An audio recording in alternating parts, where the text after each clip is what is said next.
بسم اللہ الرحمن الرحیم صلی اللہ علی النبی الامی وآلہ صلی اللہ علیہ وسلم صلاۃ و سلام علیک یا سید یا رسول اللہ۔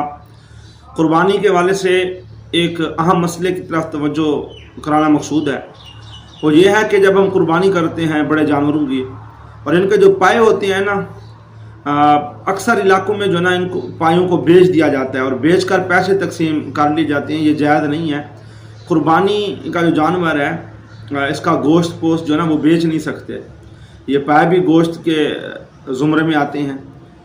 اسی طرح جو ہے نا وہ 4 پائے ہوتے ہیں، 1-2 بندوں کا یہ لے جانا یہ بھی درست نہیں ہے، یہ بھی جائز نہیں ہے۔ اس کا بہترین طریقہ یہی ہے کہ ابھی پائے جو ہے نا ان کو کاٹ کر ان کو بھی جو ہے نا وہ گوشت پوست کے اندر مکس کر لیا جائے، مکس کر کے جو وزن کر کے ہم تقسیم کریں گے گوشت، تو اسی میں ہی یہ 7 حصوں میں تقسیم ہو جائے گا۔ اللہ پاک ہمیں دین سمجھنے کی توفیق عطا فرمائے۔